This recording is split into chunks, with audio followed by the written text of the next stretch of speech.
It is with great honour and pleasure that I present our next plenary speaker, Paul Thompson. We've been trying to get him to come to an IDEA conference for several years. Now, it's not that he hasn't been to any. He was in Honduras in 1992 and a couple of other events, but hasn't been since then. So it's really great for me and for many other IDEA members to actually have Paul among us today. Also, on behalf of IDEA, I would like to reiterate the thanks that Eric expressed on Monday for the generous financial support Paul has given to the conference. We've heard during this conference, beginning from Asun's presidential address to the panel presentation we heard yesterday by Jay, Nigel, and Des, the importance of linking environmental issues to development ethics. I think Paul's work is exemplar in this area. I think he does a great job in linking environmental ethics to development ethics. Paul is a renowned philosopher in the area of environmental philosophy and environmental ethics, particularly on the issues of agriculture, sustainability, and food ethics. Paul holds the W.K. Kellogg Chair in Agriculture, Food, and Community Ethics at Michigan State University. His research has centered on ethical and philosophical questions associated with agriculture and food, and especially concerning the guidance and development of agriculture technoscience. He is the author of 13 books and editions, such as The Spirit of the Soil, Agriculture and Environmental Ethics, The Ethics of Aid and Trade, Food Biotechnology in Ethical Perspective, and co-editor of The Agrarian Roots of Pragmatism. He has served on many national and international committees on agricultural biotechnology and contributed to the National Research Council report, The Environmental Effects of Transgenic Plants. He is a past president of the Agriculture, Food and Human Values Society and the Society for Philosophy and Technology, and is secretary of International Society for Environmental Ethics. Paul's new work focuses on nanotechnology in the agri-food system. The session will consider the following format. Paul will talk for 40 minutes, then we will have hopefully about 20 minutes for questions. So I'll now pass the microphone to Paul Thompson.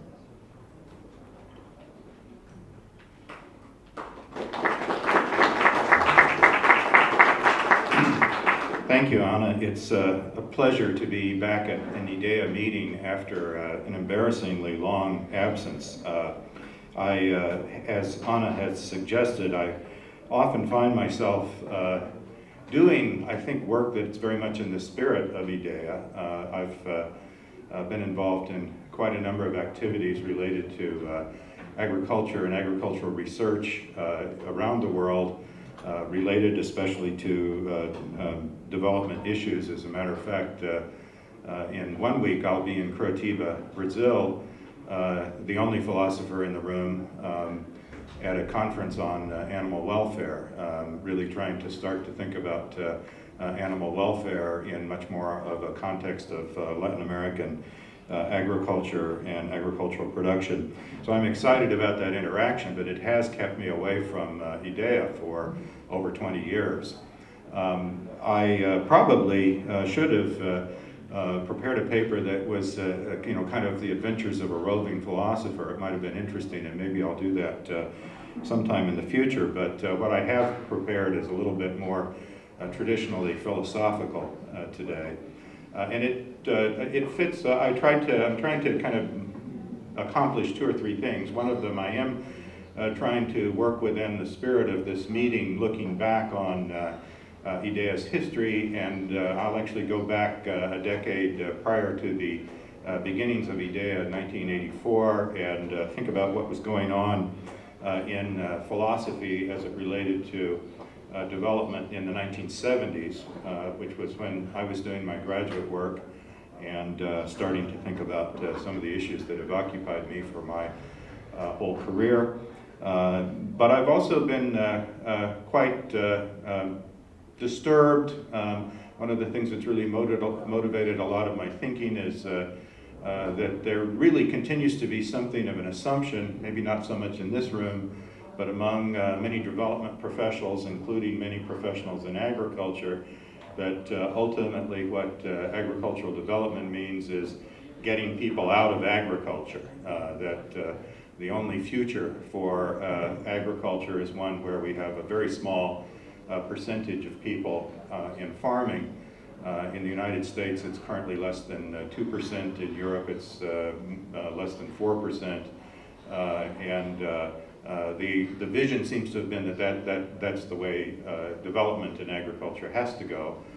Whereas in many parts of Africa, it's still 80% of the population in agriculture, and generally throughout the world, it's roughly now, I think globally, we have about 50% of the world's population living in cities, and of the remaining 50%, we can be assured that a fairly large percent have something to do with agriculture. And I've been trying to think about, sort of troubled by that assumption, and have been trying to develop, some broader context of what agriculture does for us, and why we might actually want to think about envision in agriculture that probably doesn't have 80% of the population in agriculture. I'm not sure that many people want to be farmers, but certainly that has a much more robust participation than we see in the United States. So I'm going to try to pull some of these things together, and I've actually found that Amartya Sen's work provides a nice way to frame that, and I'm sure that there's a lot of familiarity with that in the room. So with that, let me begin.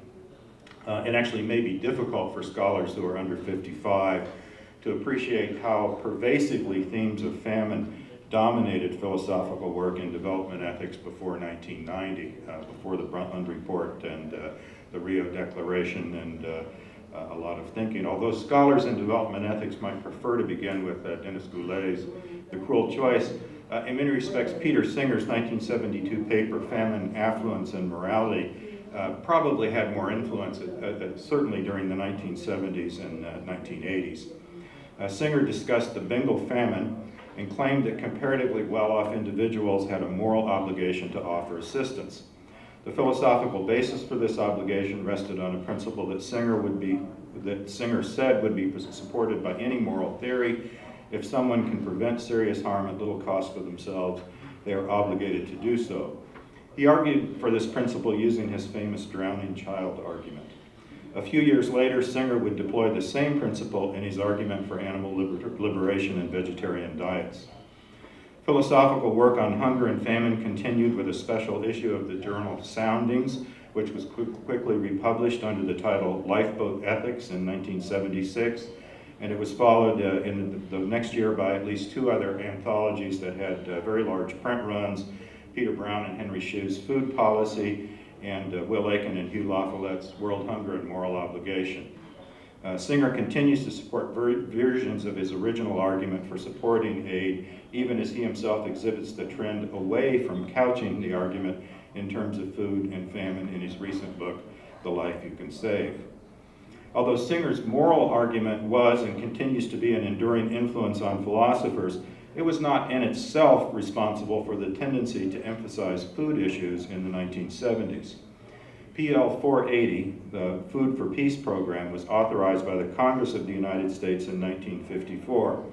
For many decades, and perhaps even still, this program of finance for programming at the U.S. Agency for International Development has shaped the public debate over foreign aid, especially in the United States.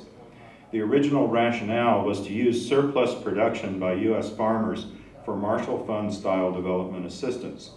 The image of using unneeded American food to prevent hunger in the developing world had significant political appeal within the United States and was initially supported by farmers anxious to find markets for excess production that would only depress prices if it was held in storage or sold on domestic markets in the United States. PL 480 funds were thus a very significant source of both political and monetary support for foreign assistance in the United States, and this rhetorical framing for aid, tying it to hunger, had a disproportionate impact on the way that everyone, including academic philosophers, conceptualized foreign aid during the 1970s. PL 480 had a number of critics, however, and some of them were coming from the field of population ecology. Garrett Hardin wrote a series of articles against food aid on the ground that it would only encourage unsustainable population growth in the developing world.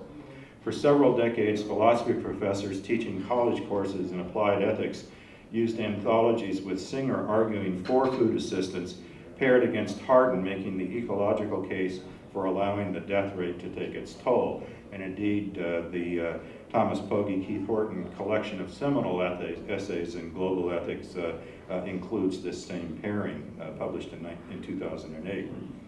The challenges of global population growth were brought to popular attention by the book The Population Bomb, which sold over 2 million copies since its original publication in 1968. Working with his wife Anne, Paul Ehrlich predicted that the decade of the 1970s would be characterized by a food shortage and punctuated by a series of devastating famines in India, Africa, and Latin America.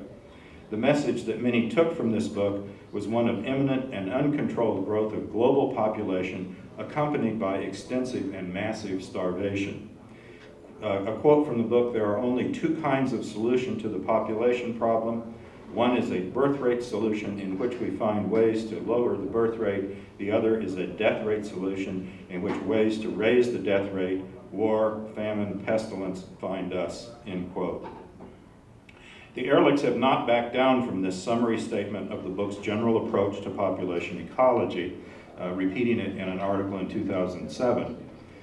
Garrett Hardin tied their ecological analysis to a critique of altruism, arguing that it is unethical to provide aid to poor nations in the absence of a birth rate solution, because doing so would only defer the onset of famine, leading to an even greater amount of suffering in the future.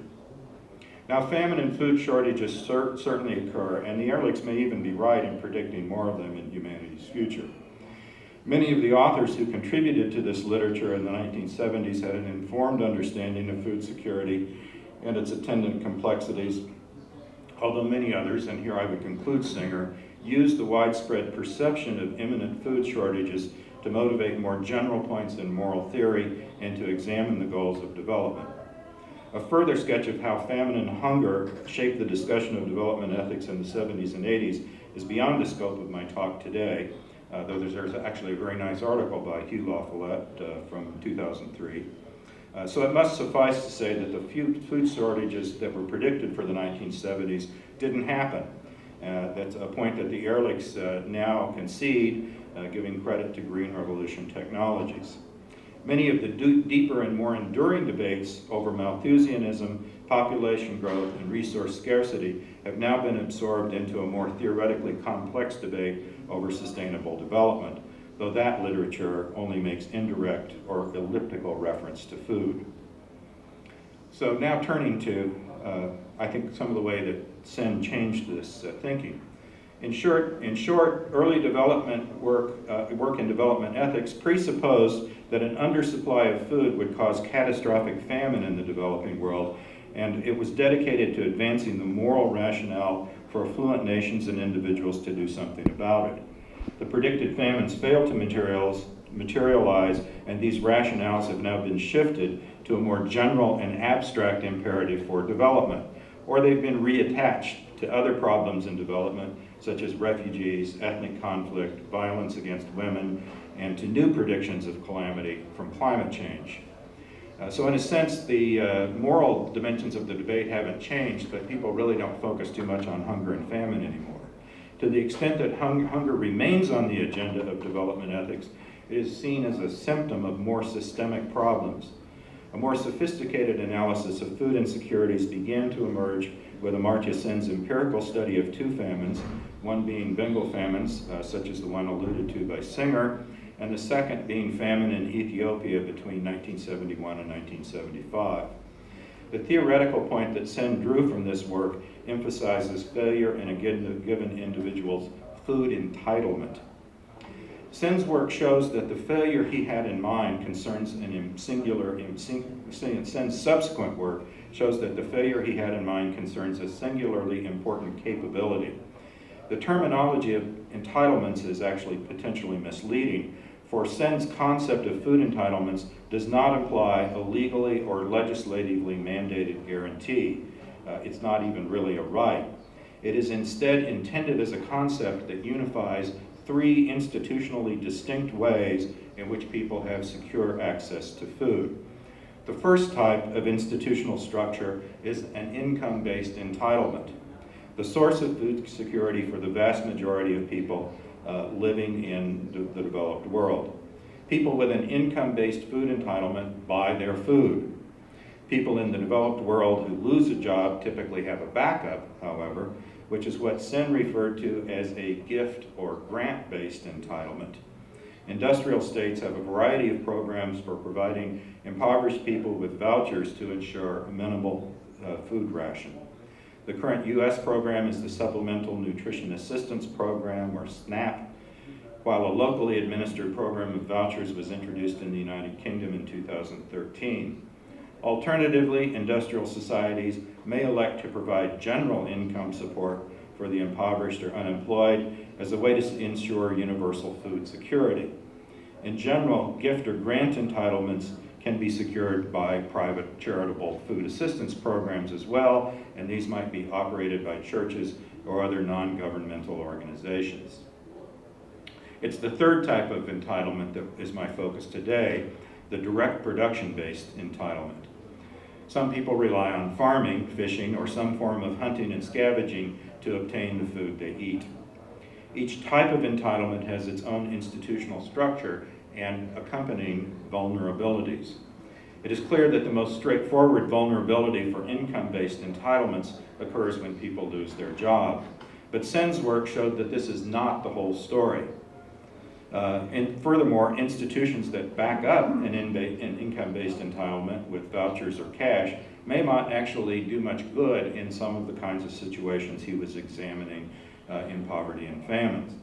There he argued that the income and gift-based entitlements of poor people in East Bengal collapsed because of a rapid inflation that was at root unrelated to the food economy.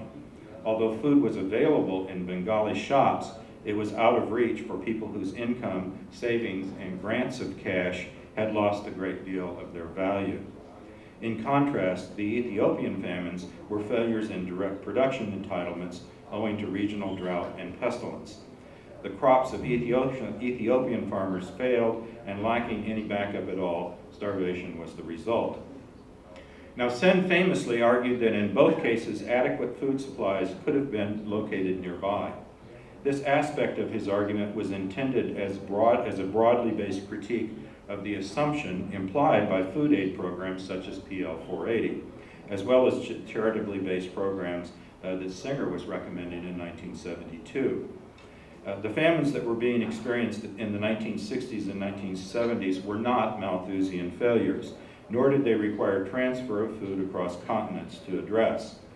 The lesson that many people took from this is that hunger is, quote, not a problem of production, it's a problem of distribution, end quote. More broadly, Sen's work has led many subsequent scholars in development ethics to focus solely on income and poverty. I will argue that while not entirely false, this reaction to Sen's early work needs substantial supplementation. We need a better understanding of how direct food production entitlements contribute to capability and functioning. So I got a little section in here on emergencies. Most of what I'm going to say doesn't apply to emergency situations, typhoons, floods, places where there's a short-term problem. But what I really want to focus on is the more typical case of a standard kind of development problem associated with farmers and direct production entitlements. The security of a direct production entitlement is partly a function of how it is structured.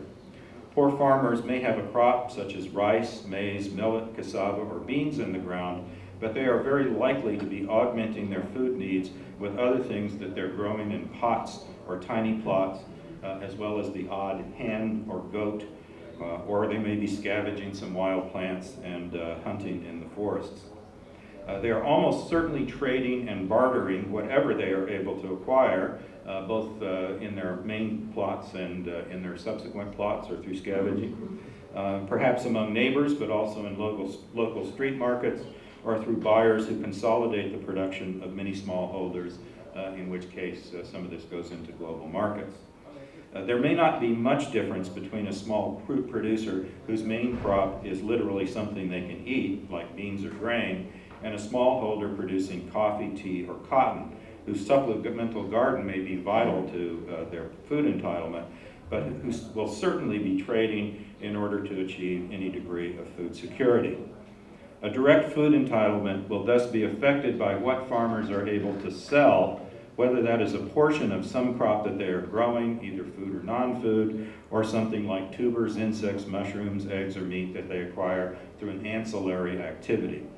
In today's world, virtually all smallholders are integrated into the money economy to some degree or another. The linkage between any given food producer and global markets is, of course, variable. But fluctuation in the global price for a particular food commodity, such as wheat or soybeans, has a meaningful impact on the welfare of anyone with a direct production entitlement. Their food security is stronger when they get more in cash or barter for whatever it is they are trading. But even a weak linkage to global prices is precisely why their food security may be at odds with the capabilities of the urban poor who depend entirely on an income or gift-based food entitlement. There are therefore 2 points that development ethicists should take from Sen's work on the way that food-related capabilities are structured. The first is to notice that the fundamental tension between direct production entitlements and income-based entitlements. For those with an income-based entitlement, it is always a good thing when food prices go down. For those who produce food, an increase in the market price may actually strengthen their overall capability set.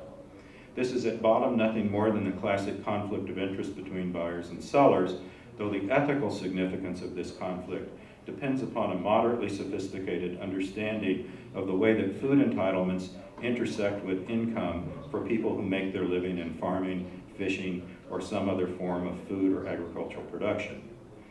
The second point to notice is that a development ethics constructed on the assumption that income or gift-based entitlements are the global paradigm for food security is very likely to cause havoc for poor people who produce food.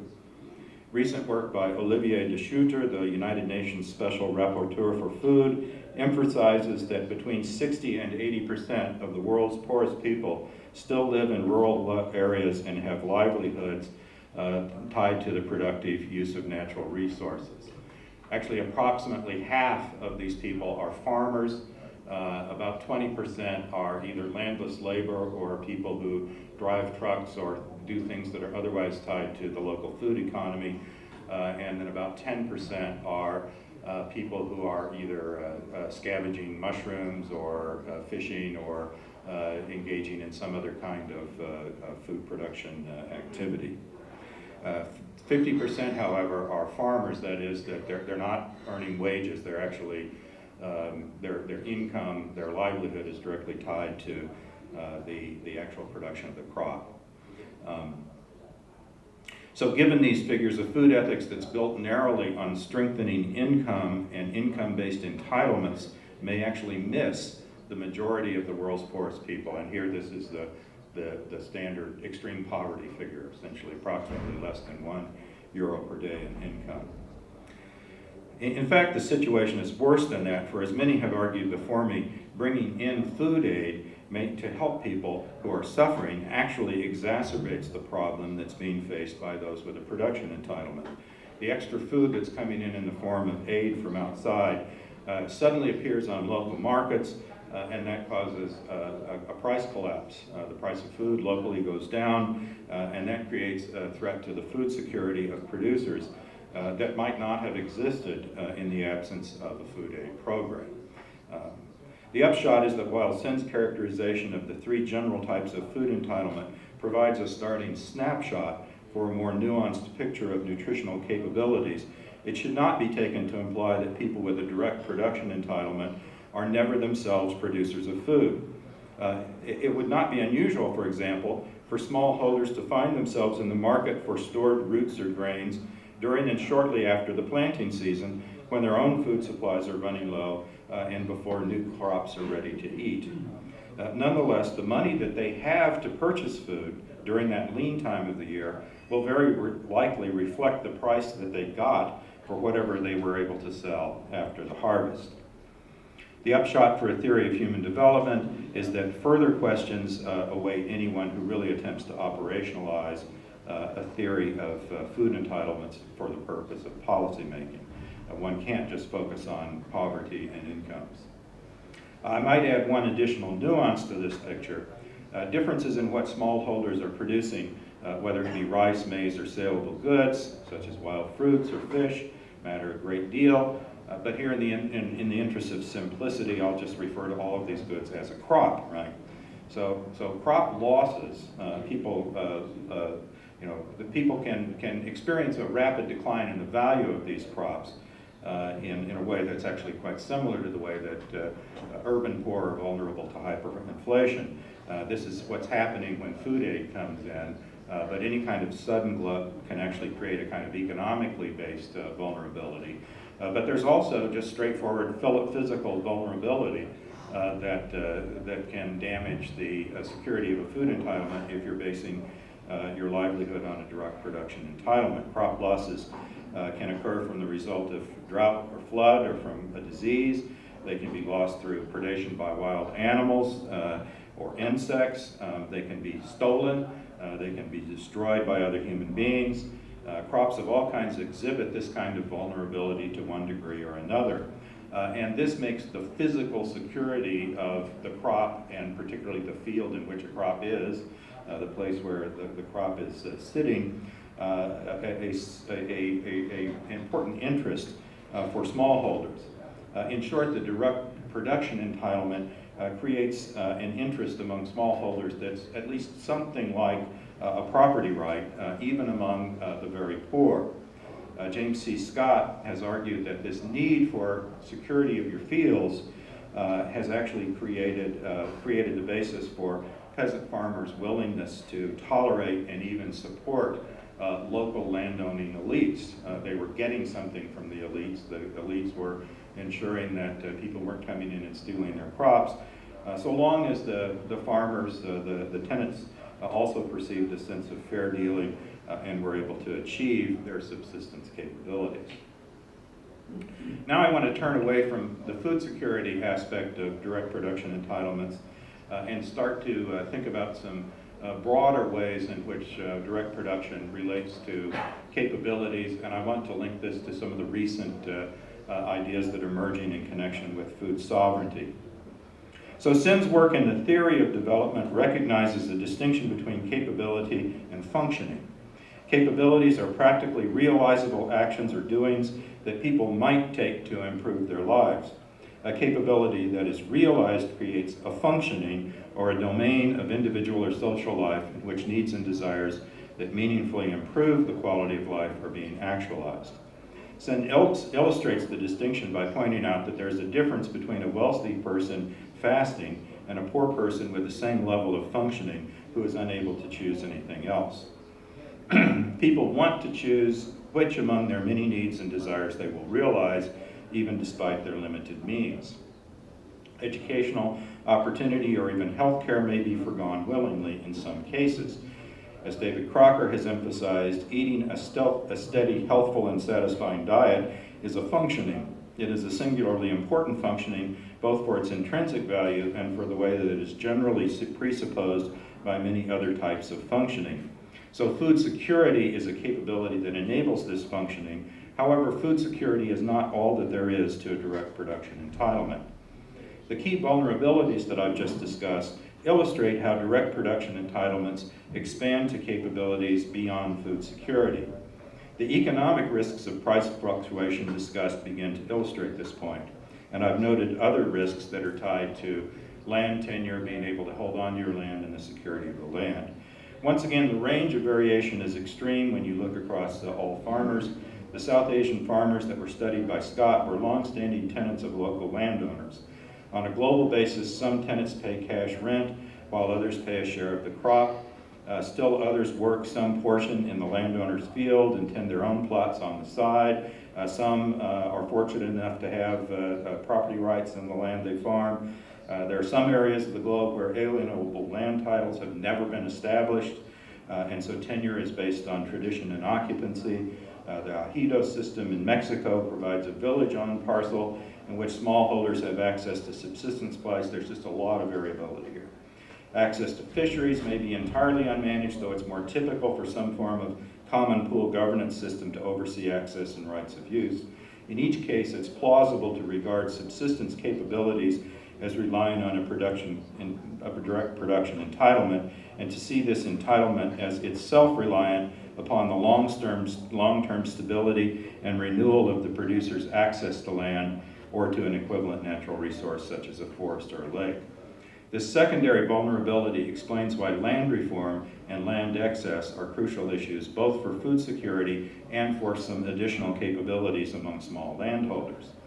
The fact that additional capabilities are implicated by food production shows that there's more to direct production entitlements than the functioning of adequate diets. Along with Sen, Crocker has emphasized agency among the capabilities that are the goal and focus of development. Here the word agency stands for a fairly complex set of conditions, operational means, and skills that allow people to have a voice and some measure of control over the circumstances in which they live and work. Crocker is most intently focused on political agency, the ability to express one's view and have some impact on the processes of government and social decision-making. Equally important to smallholders is what I'm going to call economic agency. I don't know if this is a good term, but I'll use it today. The ability to undertake, direct, and influence the activities that secure the means for daily living and subsistence.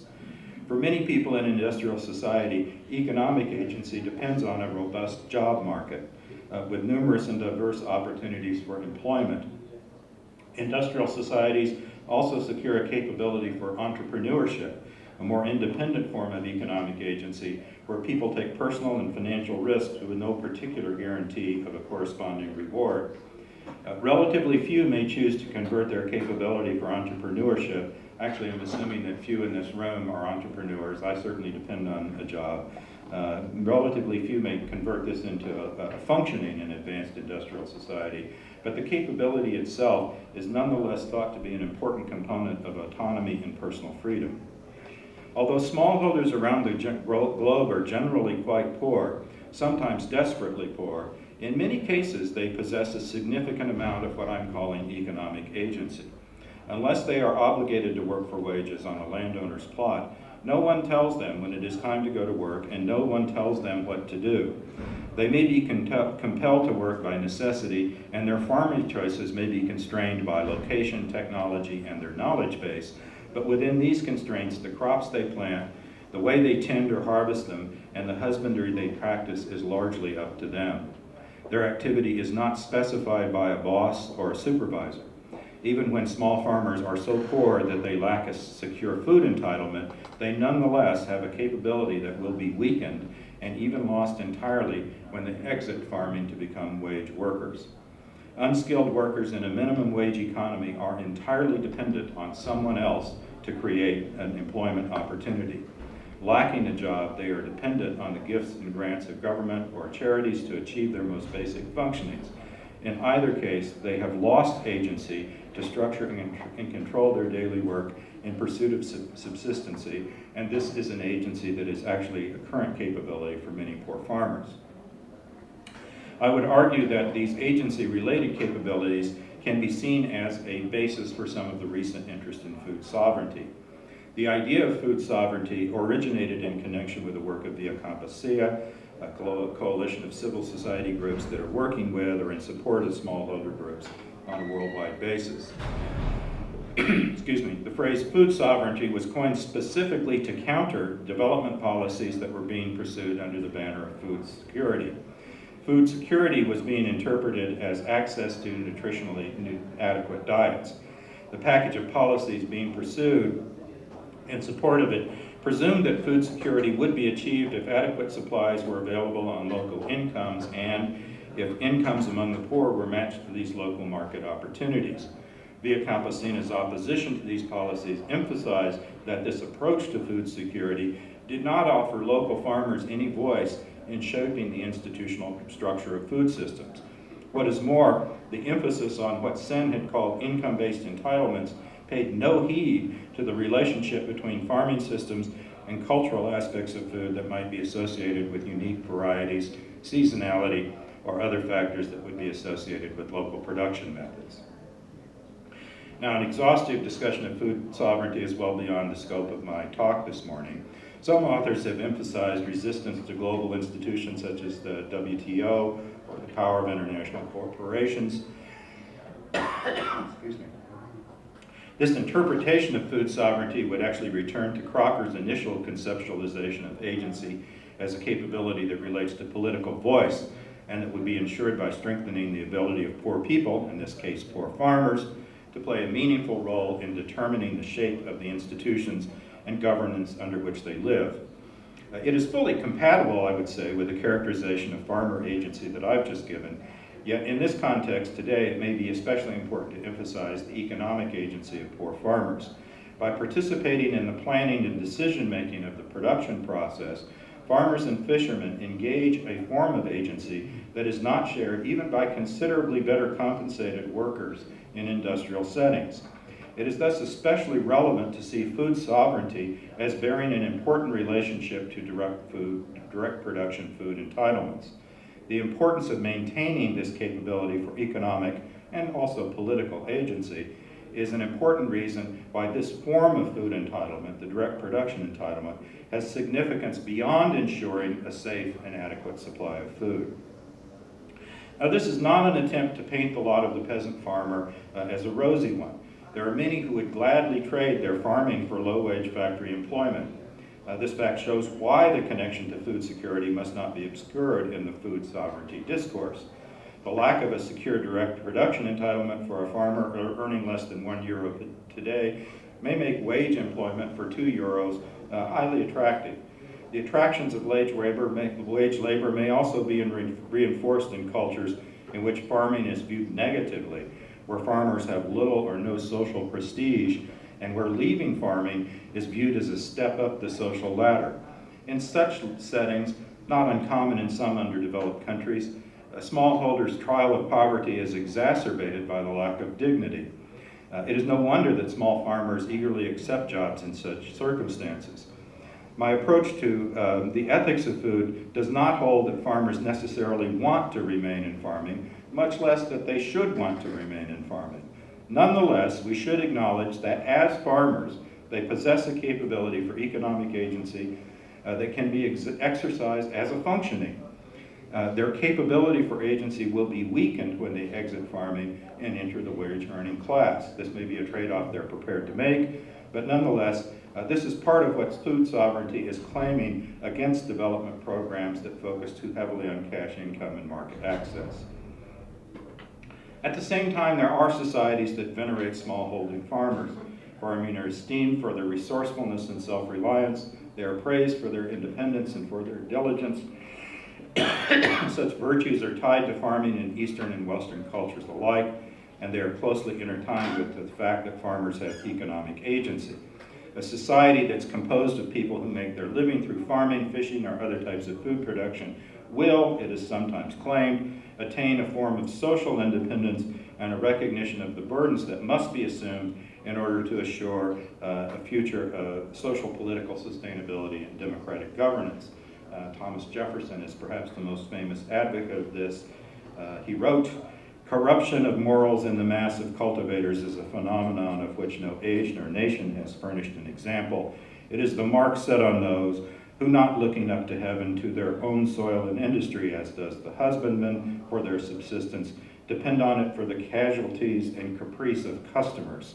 Dependence begets subservience and venality, suffocates the germ of virtue, and prepares fit tools for the designs of ambition," end quote. Now, we could say a lot of Jefferson had problematic views in some respects, but I'm going to skip that and wave my hands. The music swells up. Jefferson argues that farmers are especially valuable owing to their willingness to actually assume some burdens of citizenship, in short. And some arguments for food sovereignty actually reflect Jeffersonian praise of farmers.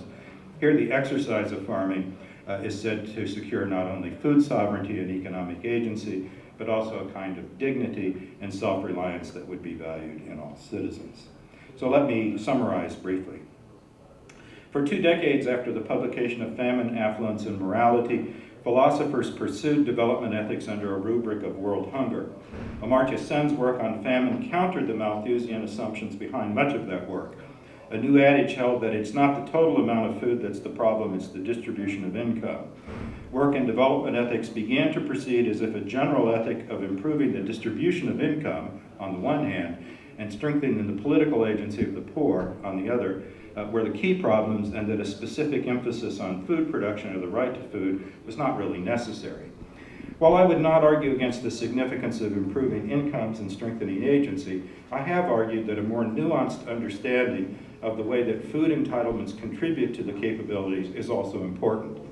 Crucially, a unilateral focus on strengthening income-based entitlements can actually have negative effects on food security, especially when that approach is implemented through policies that aim solely to lower the price of food. While it may be right to de-emphasize total global food production in development ethics, the institutional structure of direct production food entitlements is actually a key to addressing hunger and food security. Thank you. At the same time, recent calls for attention to food sovereignty have initiated a new politics of food that goes well beyond the ethics of food security. On the one hand, this is a politics in which food is a pivot point for conflict between the haves and have-nots. In this, food becomes a topic for expression of political and economic agency. Patterns of development that emphasize income growth by moving people out of agriculture may well be undercutting this element of capability in the name of developmental progress. The analysis that I've just given suggests that capabilities provide an interpretive framework in which the food security aspect of direct production entitlements actually complements a form of economic agency that's derived from food production practices. In making the political case for preserving and strengthening economic agency capabilities, food sovereignty movements become a contested form of political agency. At the same time, for food producers at least, food security and economic agency are tightly interwoven. In short, an ethic of development cannot afford to neglect the peculiar needs of farmers and other food producers. It must begin from a rich understanding of the unique role that food production plays in structuring capability for a majority of the world's poor. Thank you.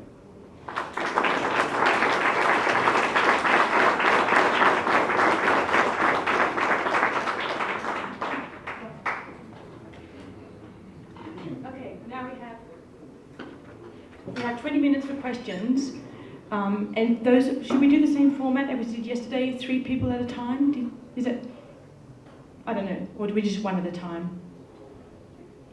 We can try one at a time, and then if you want to ask in Spanish, that's fine too, and we can translate it. Okay, so who wants, yeah, I can also translate it. Microphones are coming. Okay. Thank you, Paul, for a really brilliant backward look to sources that we all grappled with many years ago, and for moving us forward in an exciting and I think really stimulating way. I think many of us here have worried about fetishizing agency, at least political agency, and wanting to distinguish different kinds of agency and how they might be related. My question concerns the work of a person that I hope will become a member of IDEA in the future, Fernando Villarán, Peruvian, who was the Minister of Labor in the Toledo administration, and now has an academic position in a Jesuit university in Lima. Fernando wants to say many of the same things about micro enterprises, small enterprises, medium enterprises, most of these being profit-making enterprises. And when he and I have talked together and have lectured together, we've often talked about the importance of what you call economic agency. And how it relates to political agencies. Sometimes they go together, sometimes they're at odds with each other.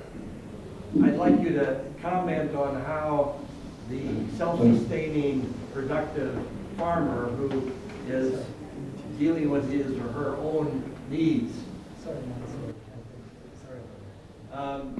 how this farmer would relate to the small business person in the micro enterprise, and obviously some similarities, but also some important differences. That's a great question, and I actually think this is one of the places I've always really, whenever I like Thomas Jefferson, but I'm very deeply aware of some of the problems with Jefferson. But Jefferson has the answer to this, right? And it's not a perfect answer, but Jefferson basically campaigned at the origins of the U.S. Republic against Alexander Hamilton for a future that would be focused on supporting agricultural producers rather than supporting small and maybe not so small entrepreneurs. Hamilton's argument was actually would have sounded very familiar to us. It was we need jobs and we need advanced technology. And that time, advanced technology were textile mills. Jefferson won the debate and chose a future, or at least an early trajectory for the United States that was focused on trying to develop the country around expanding agricultural production. And his argument for this was, and this is referred to in the little passage that I read from the notes on the state of Virginia, that there is because farmers are tied to the land, that was Jefferson's phrase, there is a sense in which their economic interest is at least tied to the future of the nation. And Jefferson had lived through a time in which many of the merchants and small producers who had been in the American colonies prior to the Revolution had basically picked up their shops and picked up their tools and their machines and left. They fled the country during the Revolution and really had no sense of loyalty or a common interest in the fate of their society. So when Jefferson praises farmers, he's praising them as citizens. He thinks that there is a way in which their economic interest is more closely tied to the country. Now, in some respects, this doesn't solve our problems, and even Jefferson recognized that the United States would eventually become a very industrialized country. But the hope, Jefferson's hope, was that what would happen as a result of having been a farming nation and a nation of smallholders. Jefferson did not, although he had a fairly large farm himself, he didn't really envision big estates being the kind of farming that would be done in the U.S. That there would be this sense of loyalty and appreciation of the way in which an economic capability needs to be tied to political capabilities and needs to be tied to a larger future for the country.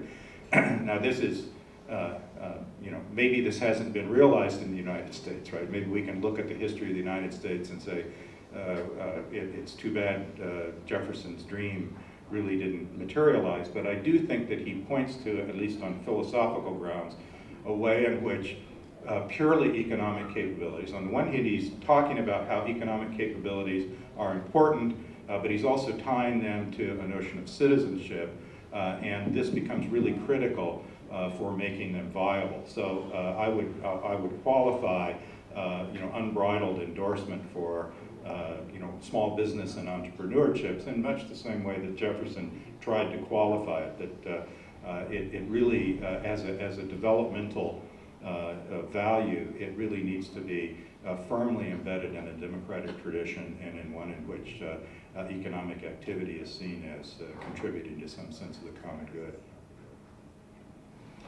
Paul, this is really fascinating talk. A lot that I want to ponder. I don't know this literature on food sovereignty as opposed to food security, but I wonder if you've written on agrarianism and its influence in American political thinking. Do you see this It just strikes me that the agrarian movement, as we see it in the West, is so very different from what we're describing. It tends to be very conservative, socially, culturally, politically, or in some ways politically.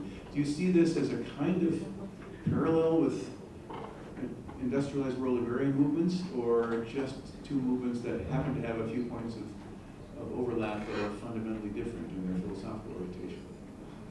I think that agrarian movements are, I think that what we really need to learn from agrarian philosophies, from agrarian thinking, is this point that of seeing economic agency as crucial and seeing it as tied to an environmental, now we would talk about an environmental stewardship sort of motivation, and as also tied, the food security link is important, right? That it is actually tied to very basic human needs and to subsistence, and it actually, I think, gives us a way of thinking about sustainability.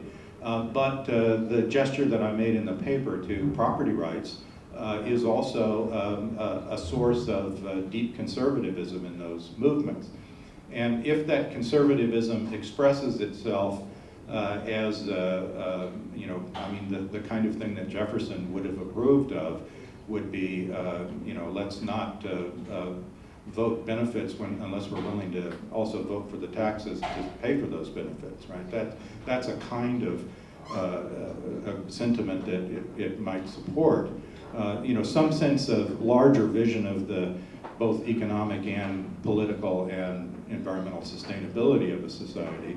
But if it gets too closely wedded to a kind of paranoia about property rights, or in the United States, guns, then it takes a very, you know, it takes a very nasty turn. Yeah, I'm thinking not a Tea Party, but a Wendell Berry. Yeah. That kind of agrarianism. Yeah, that's right. So there's parallels. Yes, Berry's an interesting case, and you know, in some respects, I mean, I actually mostly agree with Wendell Berry. You know, there are a few places where I would depart with his views, but you know, I think that he actually, those of you, Wendell Berry's not widely known outside the United States, but you know, has really tried to take a long tradition of agrarian thinking and really make it much more strongly committed to environmental values. Even at the point of the Jefferson, though, there were others who were political supporters of Jefferson who were tying, you know, Jefferson made a kind of agrarian argument, but you know, he had political supporters who were tying it to slavery, right? Agrarianism was why we had to have slavery in the United States. So these are not argument forms that I would license without a great deal of restraint and critical perspective. Buenos días. Bueno, pues agradecer mucho la conferencia, muy interesante, muy interesante, y bueno, más para mí que trabajo el tema de la intensificación de la agricultura desde la filosofía en México con el caso del maíz. Y bueno, la verdad, los escritos de usted me han servido mucho para tener unas perspectivas sobre lo que ha ocurrido en el campo. Y bueno, al inicio mencionaba acerca de una cifra de la producción, del número de productores en Estados Unidos, que es, si no me equivoco, es el 2%, en Europa el 4%, y bueno, en el resto del mundo es 50% de la población vive en la ciudad y el resto se dedica al campo. Y bueno, en México, aunque tenemos una tradición de agricultura con el maíz, digamos con la intensificación de la agricultura, este modelo se rompe, y la verdad a todos los que consumimos nos cuesta trabajo ligar de dónde provienen nuestros alimentos. Me quedé con una pregunta, ¿no? ¿Cómo resignificar el papel de los campesinos desde la filosofía? Well, I think that, you know, one of the reasons why I continue to quote Jefferson, even though I find him to be a problematic figure in many ways, is because I do think that that he did have actually profound understanding of the way that farming and living close to the land is actually also tied to a notion of citizenship. And I think that it really is important to find, rethink the importance of farming. And most cultures, it varies from one culture to another, but most cultures have some, some literature, some wisdom literature, some poetry, or some philosophy. In Asian philosophy, you find this in Confucius, that talks about the farmer as a particularly important and venerable figure who exhibits a certain sort of wisdom and an ability to balance many perspectives. And I think that we need to find ways to draw on that to really rehabilitate the image of the farmer. I'm currently doing some work with a number of Chinese farmers, and that image of the farmer has really lost a lot of credibility in China today. Many people see the small farmer in China as a pitiable figure and someone who really is to be, deserves little respect and gets little dignity. So on the one hand, I do think that we need to rehabilitate some of these traditions. And I think that, talking about the way in which farmers unite a number of capabilities through their activity is actually, it's the way that I'm really trying to think through this myself right now. I think it remains to be seen whether this will have much traction or much ability to unify thinking around the importance of farming and agriculture. But I would agree that we should all be trying to think about how we're going to get some hold on the importance of farming, and in some respects slow down this tendency to solve our problems in agriculture or the problem of incomes in agriculture just by moving to a very, very small number of people that are producing our food. I think that really undercuts a number of other larger social sources of social solidarity and environmental insight. So that's kind of where I am right now. It's perhaps not a very adequate answer, but just to say that I agree that this is really an important thing for us to be thinking about. Thanks, Paul. How far does the recent work of the UN Rapporteur on the right to food take in the dimensions and concerns that you were raising? I really am extremely impressed with the work that he has done. I was fortunate to hear him speak about 2 years ago, and I thought he gave a fantastic talk, and I'm stealing some of his ideas in the talk that I just presented right here. On the other hand, when you read the reports that are on the Rapporteur's webpage, they read very much like committee documents. So I think this is, I think probably just the inevitable result of being part of the UN system. So I hope that when he ends his tour as the Rapporteur, he actually starts to produce some work that really has some of the emotion and some of the power that I heard when I heard him speak. Thanks, Paul. I really appreciate your attempt to develop the idea of economic security on capability ideas. I'm wondering, and so you talked about it in relation to smallholders, but as you know, for centuries we've had these big landlord-tenant relations, and then come the Green Revolution, the tenants got turned into landless laborers. So very briefly, what does economic security mean for farm labor, considering that farm labor is in many ways different from industrial labor? Well, farm labor is in many respects, converting to a system of, as bad as shareholders have been, and particularly in the United States is the case that I know best. In many respects, going to a system of wage labor, it can be even more problematic. I mean, it can work if you have a number of institutional protections, unemployment insurance and some kind of healthcare system. And if you've got all of that stuff wrapped around it, then perhaps it can function. But what happens is you need agricultural laborers on a very, particularly in these large systems, on a very regular basis, and so they provide a very insecure source of support. Sometimes people work out systems where they go and work for a season, in the pineapple plantation, and then they go back and tend their plot. So they're kind of, they're using this wage labor as a way to supplement a kind of direct production entitlement of their own.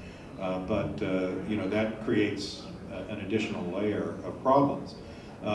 We've seen globally, and we're seeing this, one of the things that really worries me is that we see a number of things that are really altering the incentives of landowners, landowning elites. I mean, I don't want to sit here and defend landowning elites, but the model that James Scott presents of South Asian tenant farmers is compared to what we're seeing today, where the incentives of landowners are to kick all the tenants off and let's start a biofuel plantation.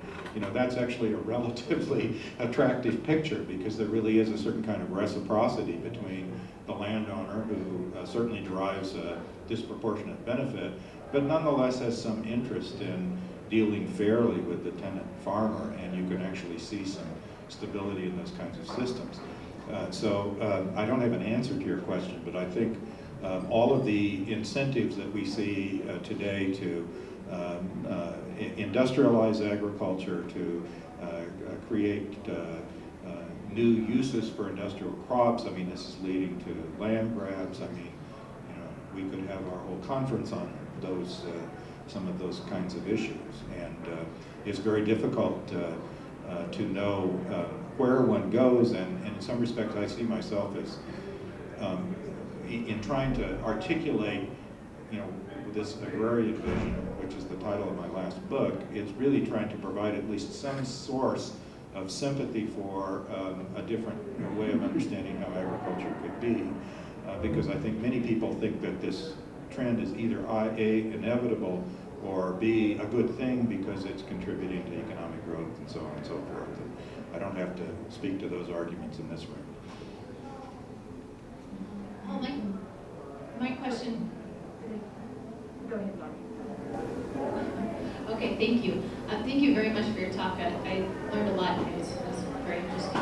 My question comes from years ago. I had a brief experience working in an agricultural economic part of an economic consulting firm, and I was on a project in Nicaragua for seeds, and a lot of what we were trying to do there, at least as I understood it, but a lot of what we were trying to do there was change the way farming was done, because some of the farming practices were not only inefficient, but they were bad for the environment. People would plant grain instead of like seed. They would slash and burn and make little plots. And so a lot of those inefficiencies are being taken away. And I'm wondering, I know that's not the sort of thing you want to keep going when you're talking about keeping farmers farming because it was inefficient. But I'm wondering if you could speak more to what the movements are that are making it so few farmers, and where you think the line might be. Because on the one hand, we do want to eliminate some of these inefficiencies because they're counterproductive. If I were going to recommend one book, and it's not a book with a lot of solutions, but a wonderful book by a couple of a French economist and actually an agricultural engineer, which is called A History of World Agriculture, really talks about a number of agricultural systems that they believed were sustainable and that worked, and a number that didn't. And their end argument is that smallholding farmers really do need a lot of help. It's not like they're all, they are not all farming sustainably. And in fact, population growth has in fact placed strain on the environment, maybe not for the kind of reasons that the Ehrlichs imagined, but because when you do have survival in rural communities, you wind up taking a farm that might have been handed down to one person and splitting it up among 2 people or 3 people or 4 people. And so a slash and burn can be a sustainable system, but as more people start trying to practice that system, you get shorter cycles and then it becomes unsustainable.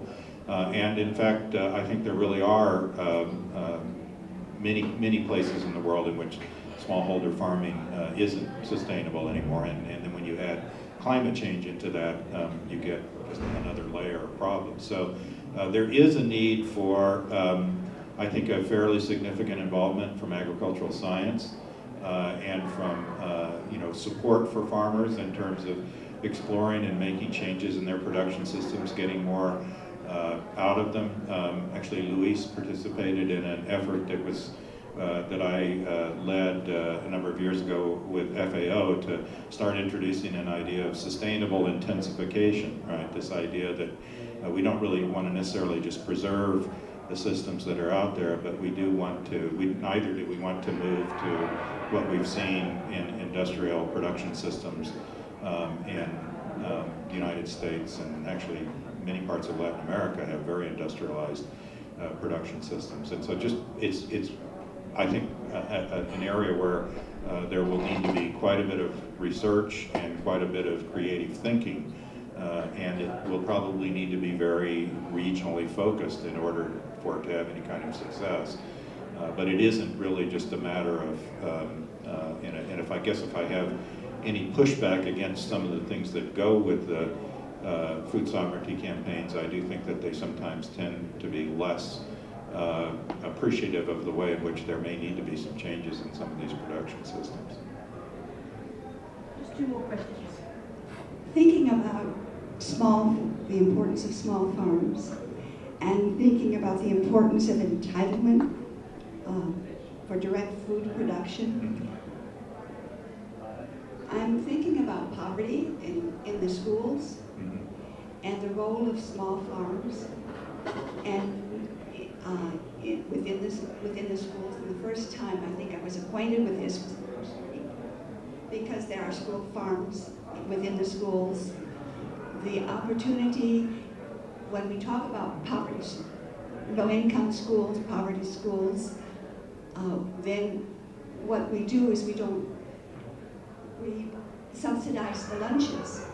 So we provide money to lower the cost of the lunches.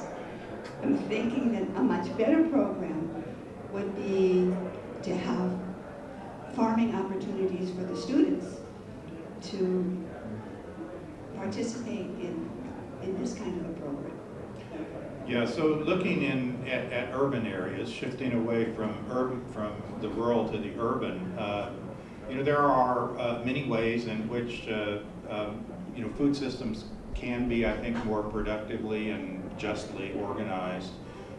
Farm-to-school programs would be one example. There you're actually really, we really need to rethink the way that urban areas are sourced and start thinking not only about the food security of urban areas, but how can we structure food systems so that we create something that at least makes people aware that the food doesn't come from a store, right? Or I mean, those of us who teach in food have lots of these stories, but I taught a course last year in which it became clear that one of my students thought a baked potato was a manufactured item.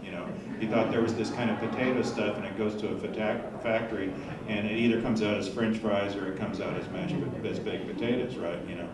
And we make fun of this, but there's very little culturally that we do in our education systems and in our industrial culture that would suggest anything else. So we actually need to, do something in our urban food systems that not only sources food that's more nutritional and that has creates better balanced diets, but that it also makes people feel like they're actually involved in the ecology when they're eating a meal. And I think there are starting to be a lot of exciting things happening globally.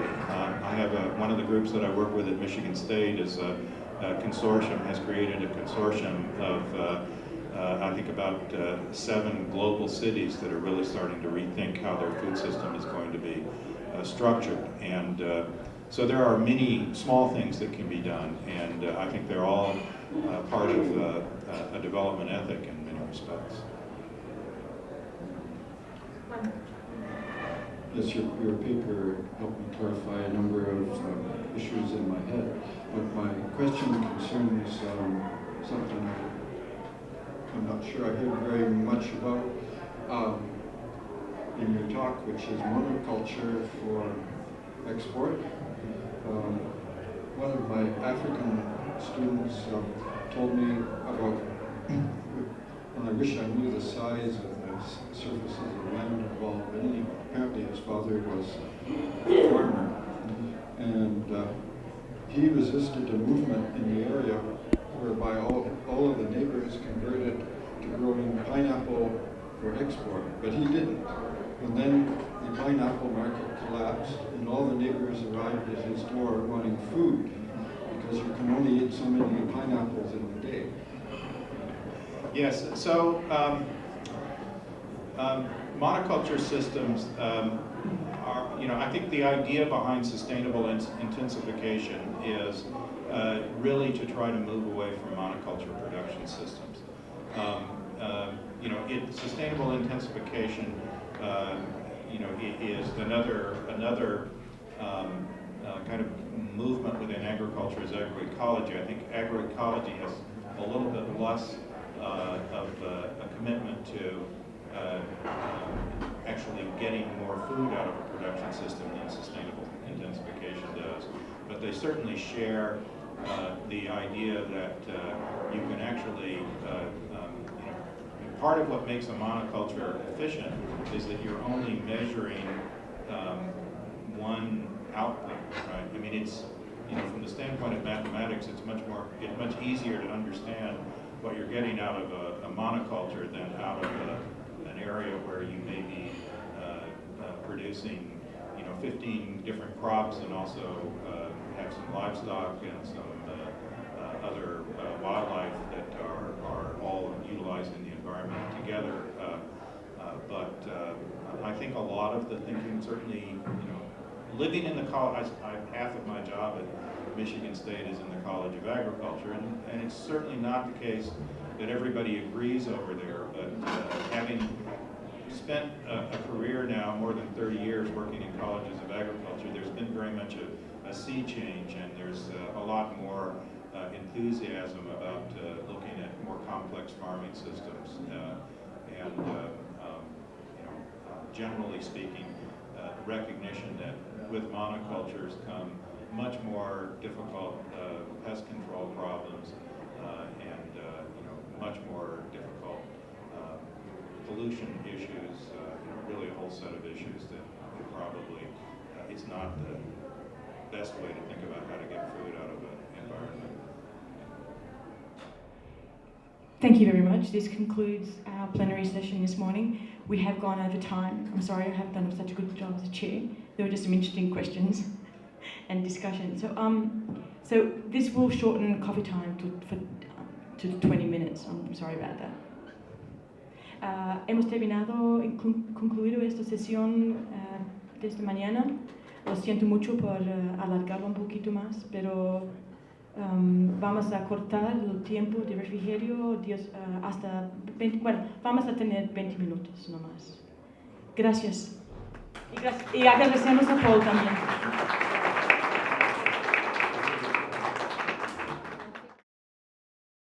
And starting to think about some of the issues that have occupied me for my whole career.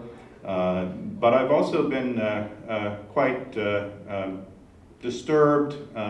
One of the things that's really motivated a lot of my thinking is that there really continues to be something of an assumption, maybe not so much in this room, but among many development professionals, including many professionals in agriculture, that ultimately what agricultural development means is getting people out of agriculture, that the only future for agriculture is one where we have a very small percentage of people in farming, In the United States, it's currently less than 2%. In Europe, it's less than 4%.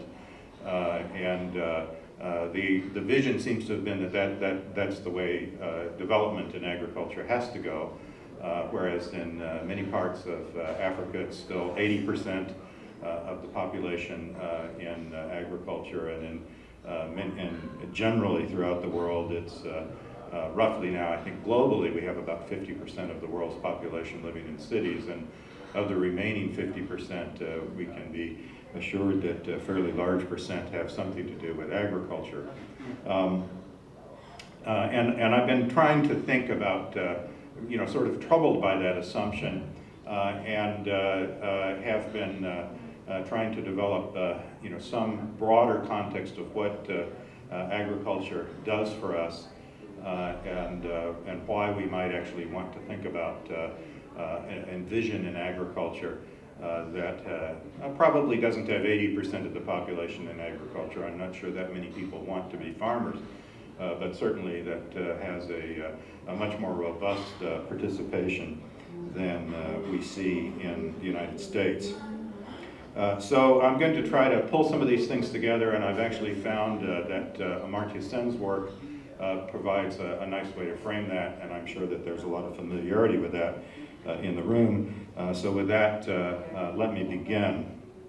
It actually may be difficult for scholars who are under 55 to appreciate how pervasively themes of famine dominated philosophical work in development ethics before 1990, before the Brundtland Report.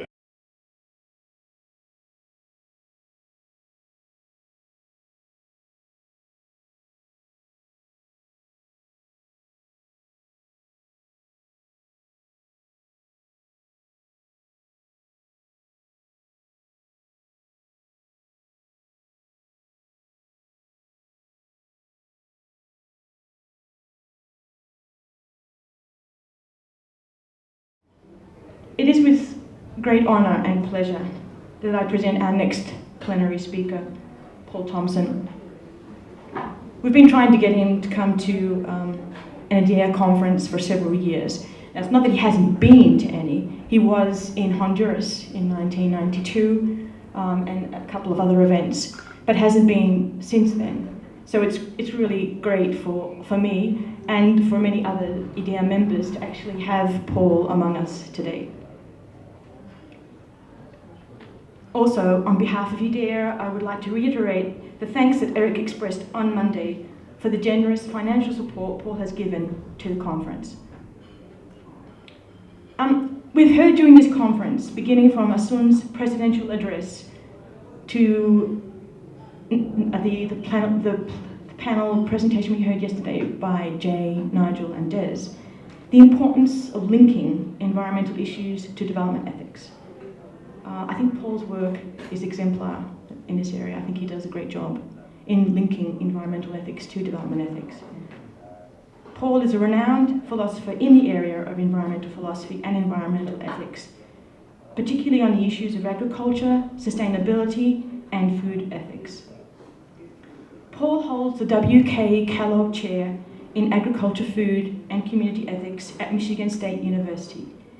His research has centered on ethical and philosophical questions associated with agriculture and food, and especially concerning the guidance and development of agriculture technoscience.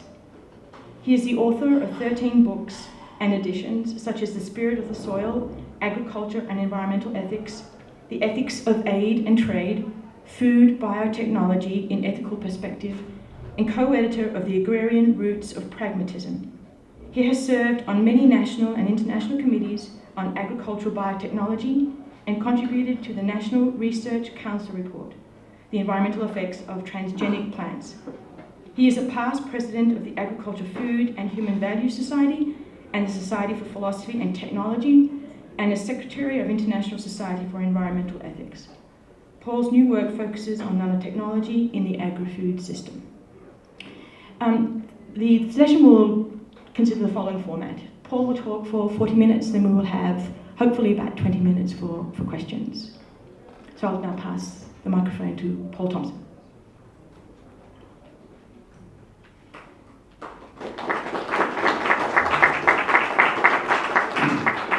thank you, Anna. It's a pleasure to be back at an IDEA meeting after an embarrassingly long absence. As Anna has suggested, I often find myself doing, I think, work that's very much in the spirit of IDEA. I've been involved in quite a number of activities related to agriculture and agricultural research around the world, related especially to development issues. As a matter of fact, in 1 week I'll be in Curitiba, Brazil, the only philosopher in the room, at a conference on animal welfare, really trying to start to think about animal welfare in much more of a context of Latin American agriculture and agricultural production. So I'm excited about that interaction, but it has kept me away from IDEA for over 20 years. I probably should have prepared a paper that was, kind of the adventures of a roving philosopher. It might have been interesting, and maybe I'll do that sometime in the future. But what I have prepared is a little bit more traditionally philosophical today. And it fits, I'm trying to kind of accomplish 2 or 3 things. One of them, I am trying to work within the spirit of this meeting, looking back on IDEA's history, and I'll actually go back a decade prior to the beginnings of IDEA in 1984, and think about what was going on in philosophy as it related to development in the 1970s, which was when I was doing my graduate work in the United States.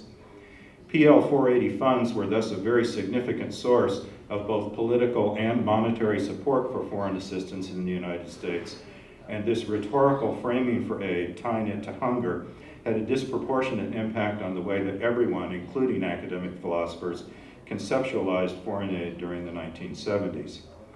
PL 480 had a number of critics, however, and some of them were coming from the field of population ecology.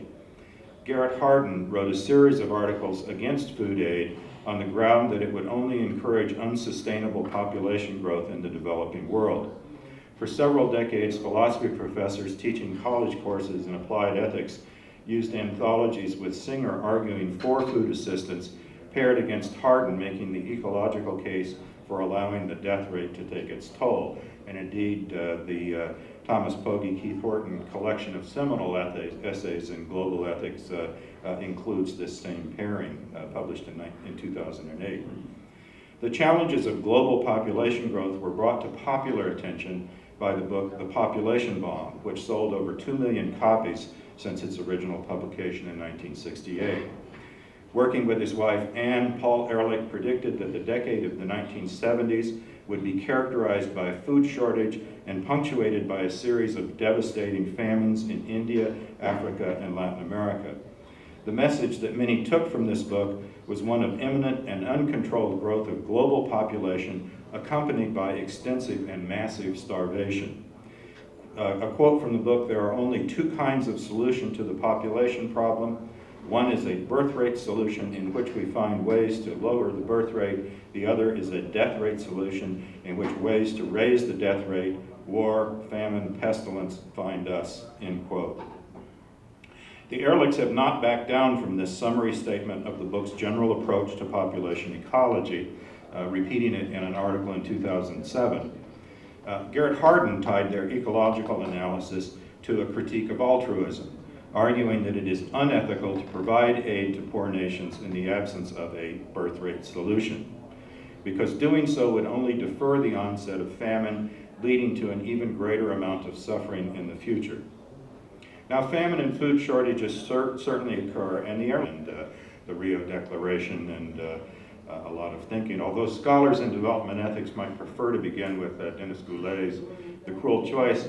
In many respects, Peter Singer's 1972 paper, Famine, Affluence, and Morality, probably had more influence, certainly during the 1970s and 1980s.